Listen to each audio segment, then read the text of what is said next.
If you don't know and aren't working together on your business goals, your strategic initiatives, how do you know what data to even bring to the decision as a FinOps practitioner, right? For a lot of folks, trying to shift into that cloud mindset or take risks with their deployments feels a lot like being dropped with no map into the middle of wilderness for them.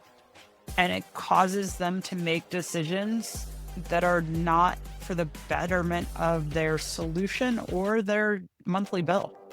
Welcome to FinOps in Action. I'm your host, Taylor Hauk. Each week, I'll sit down with FinOps experts to explore the toughest challenges between FinOps and engineering. This show is brought to you by Point 5, empowering teams to optimize cloud costs with deep detection and remediation tools that actually drive action. Hello, everyone, and welcome to another episode of FinOps in Action. I'm Taylor Hauk, and today I'm super excited to be taking over as host of the show. And for my very first episode, I couldn't ask for a better guest. She's one of the most experienced FinOps practitioners in the world, with over a decade's experience of managing cloud spend. Today, she works at Deloitte, helping federal, state, and local governments implement multi-cloud FinOps programs.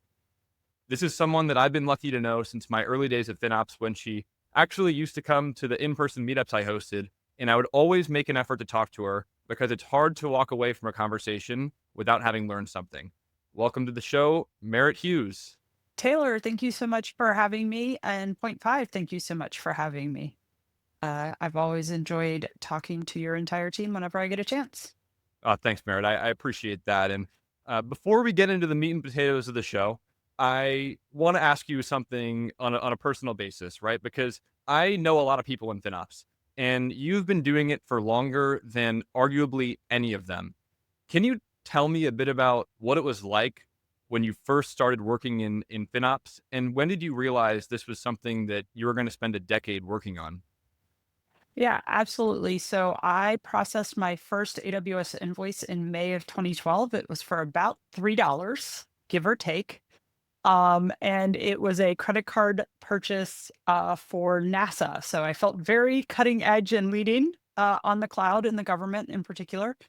Um, it back then there was no cost and usage report. There was not even a DBR, the detailed billing and resources with resources and tags from AWS. There was just a cost allocation report. Commitments did not come in all upfront, partial upfront, and no upfront. RIs came as light, mediums, and heavies. And if you ever want someone to try and explain it to you, it should not be me, because I don't know that I ever fully understood them. And I did a lot of things fully by hand, manually in Excel. The tools didn't exist. Not only did Point 5, which we know came out of stealth a year and a half ago, none of the tools that we now think of the old guard even existed yet. So it was a lot of things. In 2016-ish, I'd been with the company I was at for about 8 years, and I was like, oh, what am I doing now? And in the grand scheme of cloud now, what I was doing was not much, but at the time it was huge. I had 13 payer accounts. I had 1,000 linked accounts. That was a lot in 2016. And I told somebody I wanted to help people manage their cloud bills.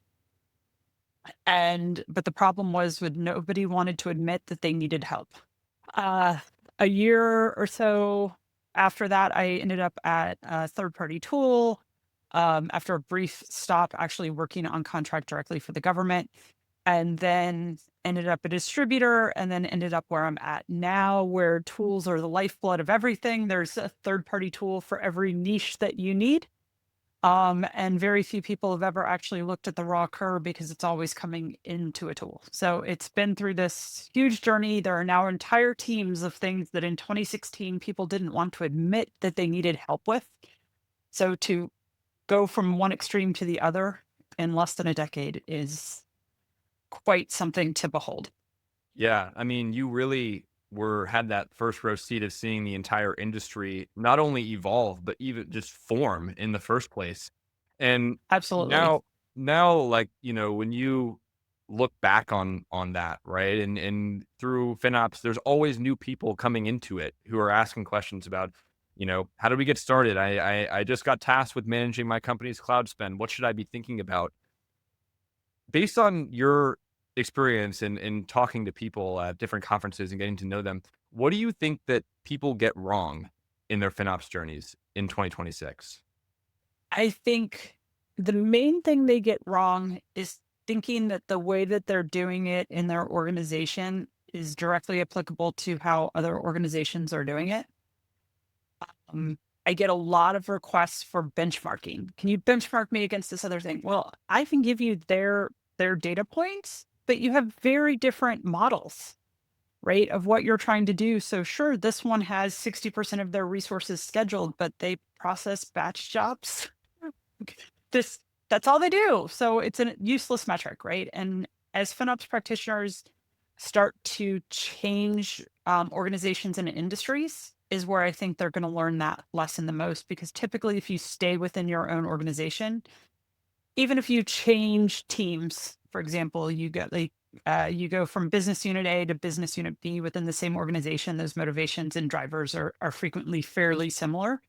But when you go from entity A to an entirely different one with a different business model, that's where you're going to realize everything you thought you knew about FinOps is incomplete and inapplicable to the next thing you're on, unless what you're talking about is that culture coordination, critical thinking, data driven decisions. Like those should always be a play, but what data you need, how decisions are made will definitely vary. That is such an interesting observation and one that I can relate to on such a deep level because when I started in FinOps, when I was first hosting those meetups that I referred to earlier, I was working for a software company, right? And what I was doing FinOps on was like it was development workloads, right? Yes. I then moved on to NBC Universal. At NBC Universal, a lot of what I worked on were ERP systems. We're talking about SAP implemented at huge enterprise scale. And when you work from, the quick dev, hey, just shut off these idle things and in worst case scenario, someone screams to an environment where you have real downstream impact when there's performance issues or things go down, it's a whole different ballgame. Where have you seen this play out in the real world? Well, when I worked at a third party tool, but also when I worked at a distributor, and even now, is how should I do X? Well, there are 15 correct ways to do X. I need more data about what it is you're trying to achieve, what problems you're trying to solve.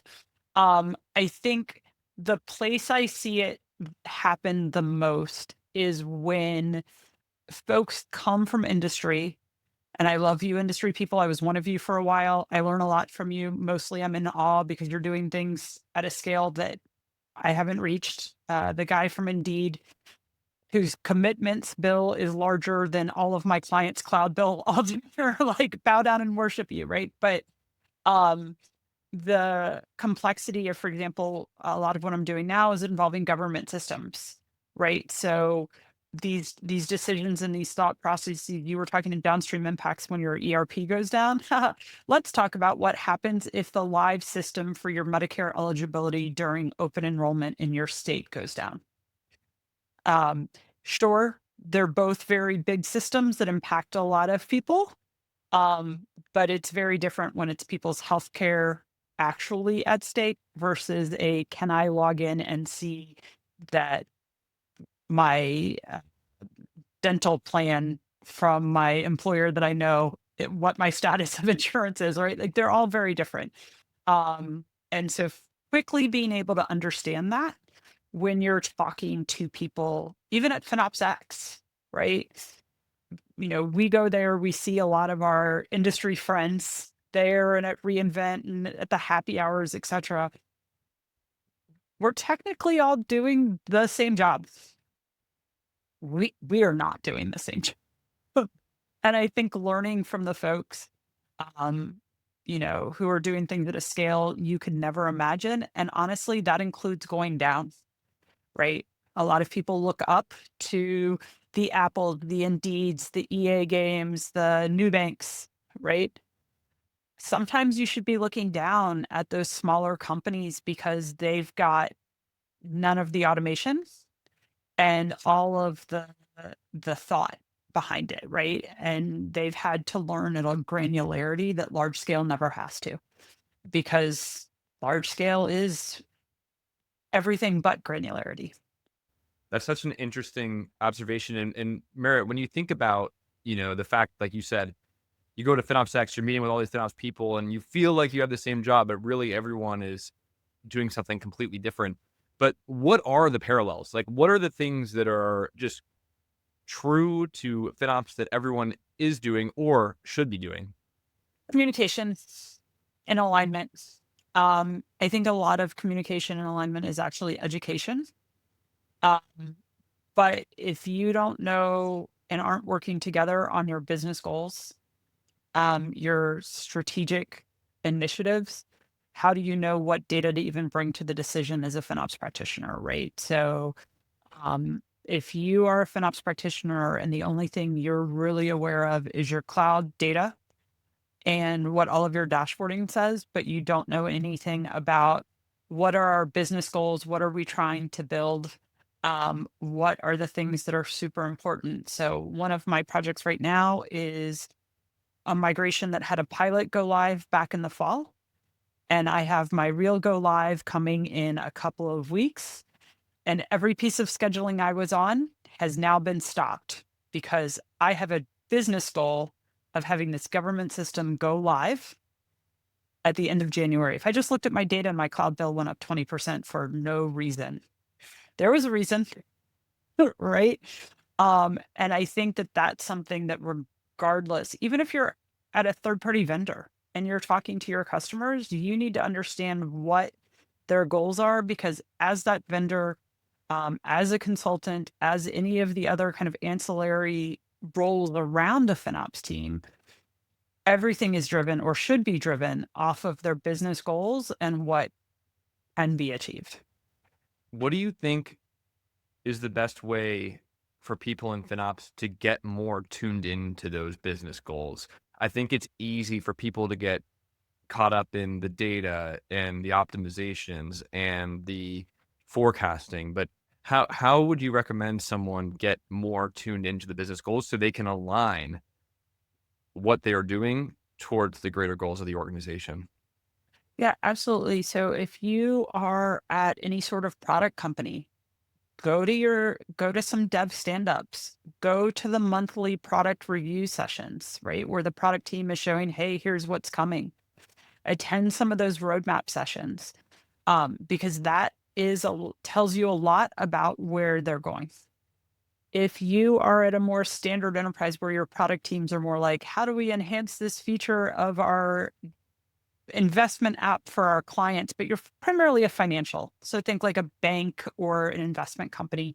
Um, sure, the roadmap on like what new bond is going to be offered is perhaps not directly relevant, but a lot of the information on new analytics that are being put in place, the new features that might come into the user app, those things are part of those core decisions. And, if there's any of my public sector people here, right, we all know our missions are to serve the taxpayer, but let's, break it down a level on that granularity and really think about, is our mission to have this system go live to meet this regulatory requirement to be in the cloud by a certain date? And what is the schedule to get from on-prem to there, right? All of those things. And if you talked about being focused on your forecast, all of those things inform your forecast in a way that somebody might not actively tell you about, right? I was in a meeting the other day that was like a weekly client briefing. I attend maybe half of those meetings. And in this one, somebody said the word snowflake, and they were not talking about the weather. And I immediately raised the flag. Okay, not immediately. As soon as the meeting was over, 'cause I've been trying to interrupt that client facing meeting on, okay, wait a minute. If we're planning on Snowflake, there's going to be cloud costs for that. Oh, it's a SaaS implementation. We're not going to be hosting it. That data's got to get there somehow. Right. And no one thought to bring that to the FinOps team because it was a SaaS implementation. Right. So be in those meetings as much as you can. You don't have to attend every one, but if you attend some of them and start flagging things, more people become aware of the things you need to be told about, right? So you create more opportunities for that stakeholder en- engagement and matrix. You're absolutely right. And part of the interesting thing here is that a lot of times people outside of FinOps don't recognize the cost impacts of the decisions that they're making as they're making them. And that's why having someone from FinOps in the room to flag that or raise to them what are the, implications from a cost perspective as to this decision that's made in a, you know, in a product meeting or somewhere else is, you know, it's important to be there. Yeah, honestly, what came to mind when you said that was the Hamilton song "In the Room Where It Happened." Uh, but, um, yeah, absolutely, right? Being in there to give that information. One thing I do say a lot to my teams is I don't approve your direction. I tell you the cost of your decision, That's it. right? And sometimes you have to take the more expensive option because you have a compliance requirement, you have a regulatory requirement, you have a performance requirement that says, yep, this one does need 5 nines and multi-region DR that is maintained 4 times a day, right?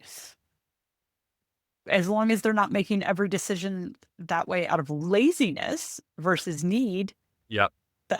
that's great. So, um, you know, making sure that FinOps is seen as not a yes, no, but as a how can we help get there? And then if you said something was going to cost X, how can we do our best to help you keep it at the price of X versus, ever increasing costs because somebody forgot a life cycle policy. Yeah. And what came to mind as you were describing that is just another example from when I was with NBC, where there were teams that were making decisions on essentially if they were going to spin up a new staging system to test some new features that they were working on. And essentially, it would have required copying a database that was hosting over 6 terabytes of in memory data, right? Which is not an expensive machine. And they were pretty much the decision that they were facing was, are we going to do it or not? And what they were not considering is the ability to that, like, essentially with the usage based pricing, you could spin this thing up when you needed it and turn it off when you didn't. Again, these are people that were, from the on prem world. So they were, even if they were considering costs and did the math out, the break even point or the decision would have been based on a 24/7, 365 model versus, you know, a scheduled model. If we need it for 2 weeks, 24/7, and then after that, we can go down. Absolutely. And those come in all sorts of ways. Recently, I've actually been doing a lot of um, people put into their emails one thing, and they're using their terminology, and the FinOps practitioner has a panic attack. Uh, not describing my week at all. Because I got an email that said we needed to double the size of prod. And I was like, "Ooh, that's a lot of money. That is a lot of money." Just kind of sent a panicky email like, "Hey, are we sure we need to do this? That's gonna like do a 30% increase in our total cost line." Um, and it came back that the person who wrote the email in their head was only thinking about 3 servers that needed to be doubled, but it was only in their head. But the email just said prod, right? Sometimes what FinOps is flagging isn't the cost, it's the communication fail, right? They were communicating, just not as cleanly and concisely as we need. And sometimes numbers cause people to have to be very precise with their language.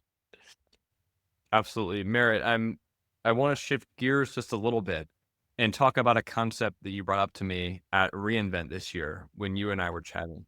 And that concept was how fear plays a role in FinOps practices.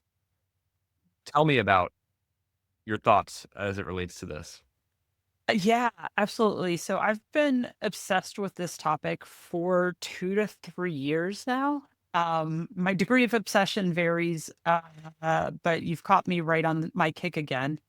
And it really comes down to how many decisions are being made because people are afraid of taking any sort of risk. So they're afraid that CPU over 60% is going to lag their machine. So they double the size without ever having confirmed that perhaps they don't get lagging until 82% and they could just stay right where they're at. Um, some of the scheduling stuff, the amount of teams I encounter who don't want to schedule things to turn off nights and weekends because somebody might need to work at 11 p.m. or on a Sunday afternoon. I'm like, there are startup scripts for that. Did we shut it all down? And then if somebody needs it, here's a script in a repository that is called the startup script, and they just put in their instance name. Could we solve that? Um, and a lot, particularly on-prem folks coming in the cloud, you were talking about your SAP folks who only think of big databases that, please, dear God, don't turn them off. They take 2 hours to come back online. And they only think in a prod mindset and they are afraid. And I don't think it's like a conscious fear that they're shaking in their boots, keeping them up at night, right? But they're not familiar with it. And they'd rather do the thing they're familiar with. Because let's be honest, most of us would, right? We'd rather stay in our neighborhoods, and sure, we want to go to a town that we haven't been to, but we want a map and we want our cell phones and all of that stuff, right? And for a lot of folks, trying to shift into that cloud mindset or take risks with their deployments feels a lot like being dropped with no map into the middle of wilderness for them.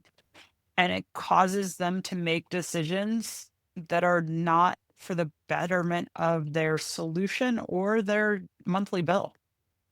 How do you help people adjust and get out of that mindset? Maybe if they don't even recognize that they're in it. Yeah, I think that's a lot of what the FinOps team's job is, whether that FinOps team is one person that it's 20% of their job, or whether the FinOps team is a team of 15, right?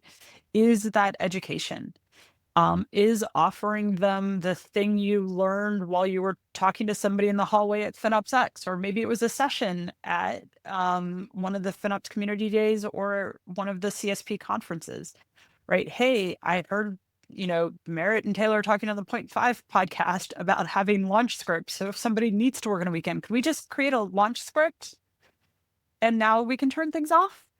Because they're not thinking of that. And I think that's our job a lot as FinOps practitioners is to take all of the lessons either we've learned ourselves or that we see our colleagues learning and sharing in the Slack, in the Point Five community, the cloud efficiency hub, right? There are so many lessons learned there that as FinOps practitioners we know about, we can access, and we need to be helping those teams um, think through those options because they don't know what those options are, right? Especially like the CPU utilization thing, everybody knows that they should do performance testing and know when they're going to start seeing performance lag, but they're trying to move at the name of speed. Right. So if you can say, hey, here's a script that somebody shared for testing this, or hey, I know that we already have an internal script for this. Can we do some metrics before we upsize? Or alternatively, if we need to move fast because go live is coming, can we all commit to watching that performance data for the next 45 days and the week before the second patch window? Because generally after go live, there's like shakeout, nobody touch anything. It's not a bug. Let's just keep it running. That we will revisit this and then we track and help them revisit that. Um, because a lot of it is they're just trying to move fast and get to the next thing. And how can we help them realize that there are multiple roads to Rome? Yeah, it's almost like when there's a lack of data telling you the right answer, people are gonna fall back to their gut feeling and it's emotion, right?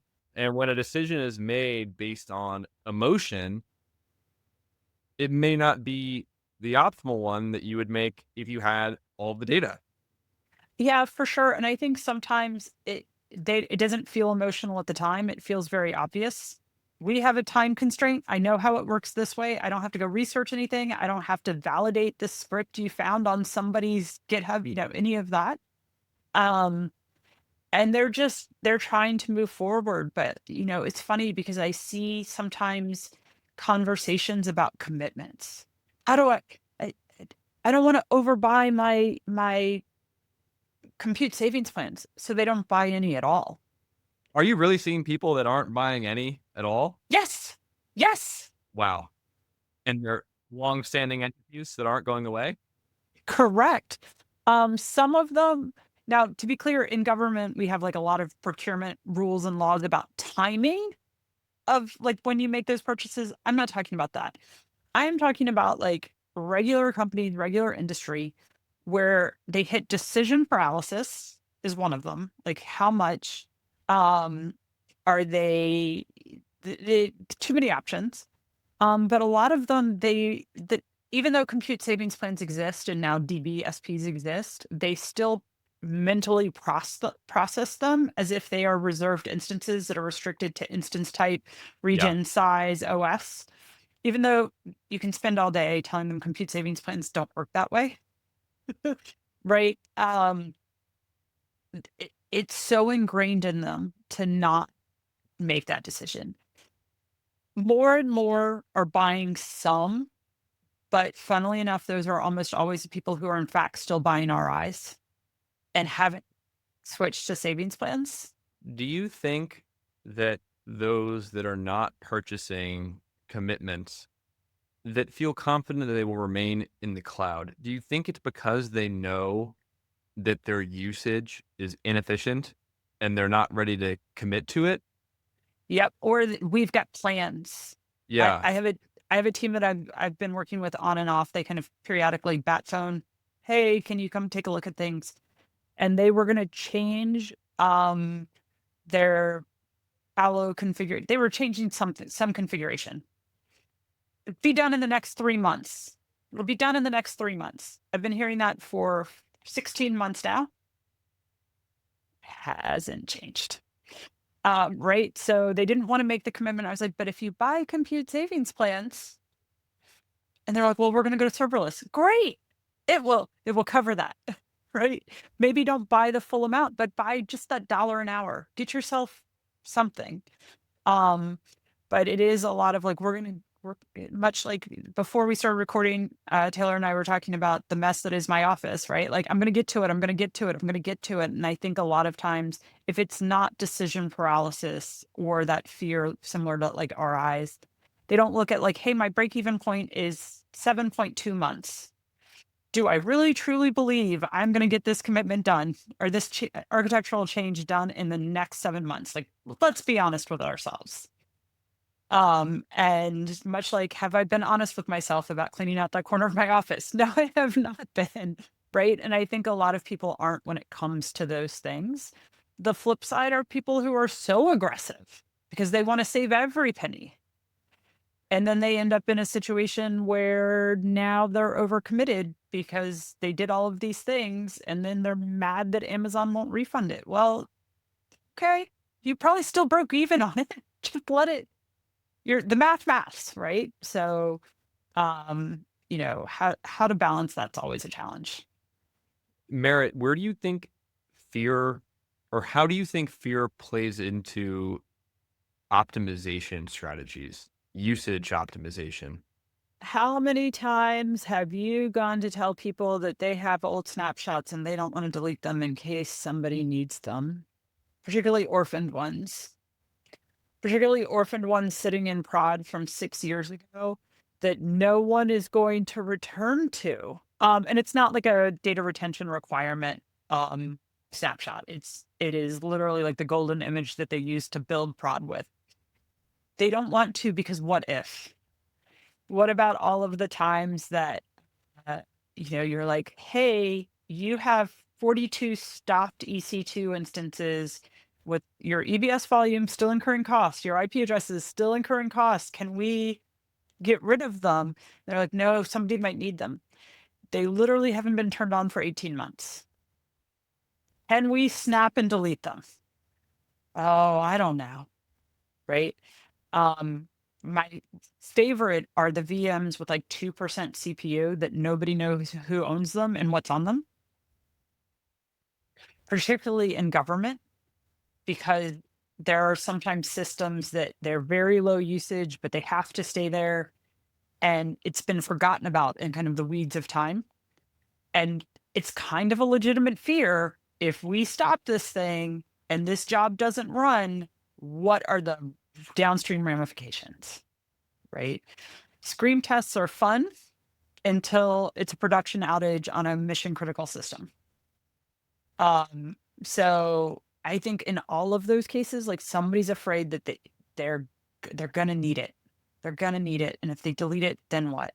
It begs the question then, Merritt, how do you ensure them they don't need it? How do you ensure them that taking this server and decommissioning it won't cause that outage? What do you do to calm that fear? Well, so as a consultant, I can officially never insure anything. Uh, we always have to caveat, we are required to. But generally speaking, I offer them ways around it. Like, can we snapshot it and hold that snapshot for 45 days? That way, if somebody does come screaming, the restoration process is pretty quick. If the instance has been running, can we just agree to stop it? We don't even have to snap it. Let's just stop it for 45, 60 days and see if anybody comes screaming. If they come screaming, it's a really quick restore, right? When it's old orphan snapshots, sometimes it's a math equation. Literally, like, hey, is holding on to all of these snapshots worth the risk that you might need something that is untagged that you'll never be able to locate again? Versus, and this is not an exaggeration, a 20% reduction in my monthly bill because we had so many snapshots. Worth it. Like, what would be your process to get the right snapshot back? And generally speaking, people slowly start to come out of that just in case and start thinking it through. There's also other alternative solutions as well, right? Like if you think you might need the data, well, you don't need to keep it as a snapshot. You could actually take that data and put it into S3. You could dump it into a Glacier tier, and then you're paying practically nothing compared to holding it as a snapshot in EBS itself. Snapshot, you do have to be careful of because when you move them, then incrementals can become fulls, and there's all sorts of like weird trade offs there. But the thing that just came to mind while I was talking about that is we discovered at one point DB was being backed up three separate ways. Uh, it was a DB hosted on VM, so regular snapshot, Barman export to S3 and EFS. And I've never felt more empathy than being on a group call with like six people being like, we do not need three backups of this.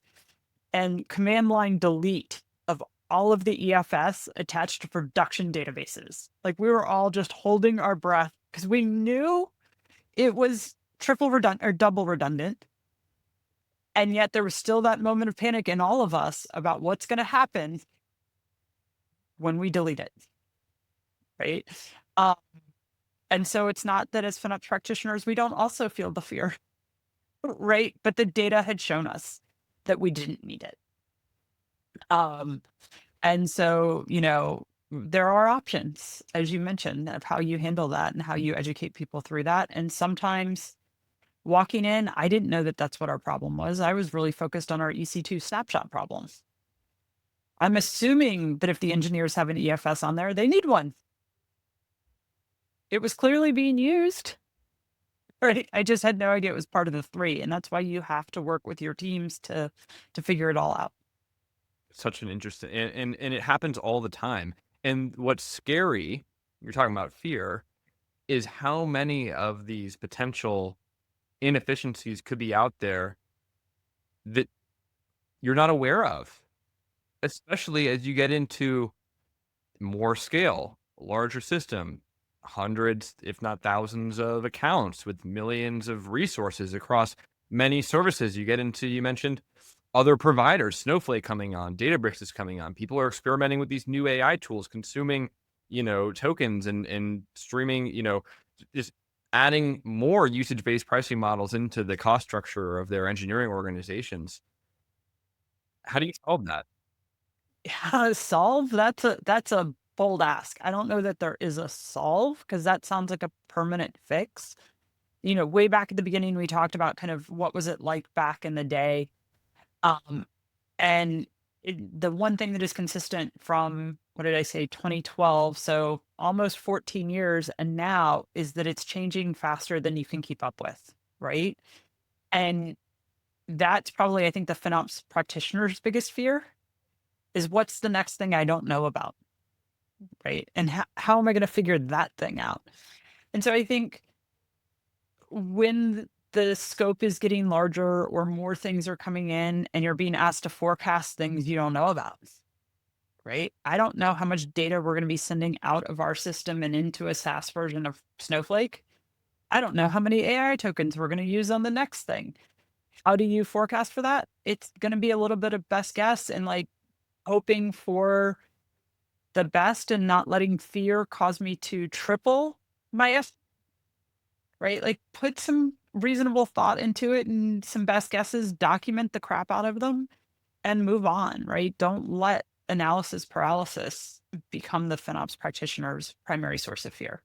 So, Merritt, one of the things that you just touched on is how, what FinOps is and what it looks like is changing rapidly. And you've seen it, from when you first started in the industry to now, and it feels like the change is only accelerating. If you look forward, say 3 to 5 years, what do you think is going to be different about FinOps? I think the last couple of years has been a heavy focus on data, getting the data, understanding the data. I think the next few years is really going to be, we talk a lot about shift left, meaning shift left into the engineering layer. I think a lot of it is going to be shift left into the planning, and a lot of really understanding implications of the data versus, hey, I've got a pretty dashboard with the data, right? Um, because more and more automation is going to take care of the data itself, right? AI is going to take care of a lot of that low hanging fruit, or it should. If your teams haven't become so fearful that they've put barricades around the low hanging fruit, deer fencing, nobody can get in here. And I think that's where having that FinOps practitioner really starting to focus on those communication planning areas and starting that engagement way, way to the left. Mm, not to be the person who quotes herself, right? If security is job zero, FinOps should be job point 0.5. That's really what I'm talking about, right? How do you get in at those planning stages to make sure everything from that initial thing is setting you up for future success? What your tagging standards are, what your priorities are, what your scheduling is going to be. If you can start thinking about that earlier in the planning process. And I do mean planning. Once you're building and you can't ever get anybody to go back. Right? Or it's a big fight, as I know you've experienced, Taylor. Um, I think a lot of FinOps time is going to go on that and not on the data itself because so much has come so far on the data side. Yeah, I see FinOps getting so intertwined with cloud architecture decisions, especially with new builds, where you're going to see the personas kind of come together in a lot of ways. And I mean, as you touched on with the data, there's so much data that we have access to, and AI is only going to improve the ability for an individual to make sense of it and draw the insights that they're looking for. So I see less time being focused on massaging and playing around and making the data into a place where you can make sense of it, and more of the actual making sense and drawing those conclusions. And I think that's going to really um, heavily influence where forecasting ends up going as well. Because how can you start taking the things from meetings and integrating that into your forecast? And then how will AI start to play with your forecasting projections? Because now it could have data from your meetings, and I mean, really thinking kind of way out in space on that. Like, oh, well, we know Bob always misses his deadlines by 3 months. So, like, your forecasting time actually being like, Bob said June, guess that's September. Right? Oh my gosh. And I know that's a long way in the future, right? But that's a lot of what as practitioners we do now when we're forecasting is being like, Bob ain't never made a deadline in his life. It's just that, right? But you never know, right? The world's changing so fast. We could, none of us know what we're doing. I can tell you in 2012, even when I did my first AWS invoice, that I was not expecting the world that this has all become and had become within 10 years, right? And now we're pushing the 15-year mark. So where are we going to be 5, 10 years from now? Anybody's guess. It's going to be awesome to see it all play out, Merritt, and I know that you're going to be there with us watching it and making it happen. Thank you so much for coming on the show. This has been amazing. Before we wrap, Merritt, we talked all about FinOps in the professional world, but that's, believe it or not, that's not the only thing that we do. I know you've got a couple dogs. Are they in there with you when we're recording this? Yes, they are. I have the nickname, her nickname is the Void. As you can tell, you can't actually see her, a black standard poodle. And then over here, and if I say his name, he will probably get up. My white standard poodle, Eddie, that I rescued about 18 months ago. This is how I know that you have well-behaved dogs, because you're recording a podcast and trusting them to be there with you. Most of the time, my dog, Mila, is here with me in my office, but when I come on to record, she's got to be away from the situation. Yes, but you say that also knowing that when we did our pre-call that my black female jumped straight into my lap like she was not 55 pounds and just placed herself directly in front of the camera. So thankfully it's just afternoon nap time. In another hour, she'll start trying to make it very clear that dinner should be an hour early. That's amazing. And you got horses too? Do you like horses? I don't have a horse currently. I lost my horse back in this spring of 25. But right now I am riding a friend's horse as she's recovering from some medical issues. So I'm at least getting some time in the saddle and like a true FinOps practitioner on somebody else's dime. Where do you ride? I didn't. Yeah, so for listeners, I live in the suburbs of DC. And I go about another half an hour, 40 minutes out and ride at a farm there. That's amazing. I always love hearing what people are into outside of work, and I've got family that likes horses, and I have some horse experience. I'd say the horse and we didn't quite get along. I don't know if the horse liked my energy, although I will say my horse's name was Rebel, and so they put me on a horse named Rebel, and I didn't have all the control in the world. I've got more control of my cloud span than I had of Rebel. I'll tell you that much. Well, it is a 1,200-pound flight animal. So honestly, it's like your engineering manager when he's heard prod has gone down. That is basically most horses. Fear is what drives them, and you just have to be there with the cookies and the soothing words to bring them back to earth.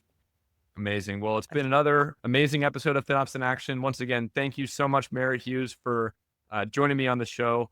And until next time. That wraps up another episode of FinOps in Action. Thank you for joining. For show notes and more, please visit finopsinaction.com. This show is brought to you by Point 5, empowering teams to optimize cloud costs with deep detection and remediation tools that actually drive action.